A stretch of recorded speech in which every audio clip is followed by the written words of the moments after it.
श्री स्वामी समर्थ, जय जय स्वामी समर्थ। श्री स्वामी समर्थ महाराजांच्या नामस्मरणाने आजच्या व्हिडिओला सुरुवात करूया। तर स्वामी सेवा प्रचिती औरंगापुरी ह्या यूट्यूब चॅनलमध्ये आपल्या सर्वांचं सहर्ष स्वागत आहे।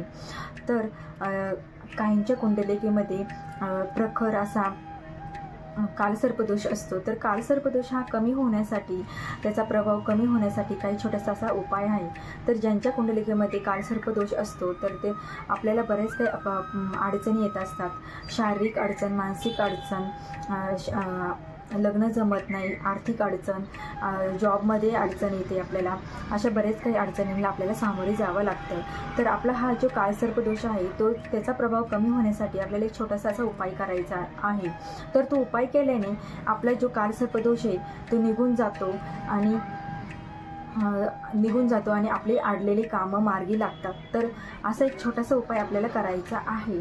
तर तो उपाय कसा करायचा, तर तो आपल्याला 7 मोरपंख आणायचे।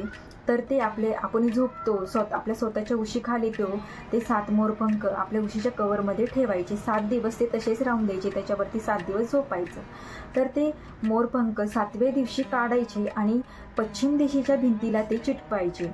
तर पश्चिम दिशेच्या भिंतीला ते लावायचे। ते लावल्यानंतर त्याच्यामध्ये अजून 11 मोरपीस ॲड करायचे। तर ते पण मोरपीस त्याच्या पश्चिम भिंतीला लावायचे। तर असं केल्याने आपला जो प्रखर कालसर्पदोष आहे तो कमी होतो, निघून जातो आणि आपले अडलेले कामं मार्गी लागतात। जे काय आपले आर्थिक प्रॉब्लेम असेल, नोकरीचा प्रॉब्लेम असेल, मानसिक प्रॉब्लेम असेल, ते सगळे कमी होतात आणि आपले कामं मार्गी लागतात। तर हा उपाय तुम्ही नक्की करून बघा। त्याचा तुम्हाला काय प्रभाव पडतो ते सांगा कमेंट बॉक्समध्ये।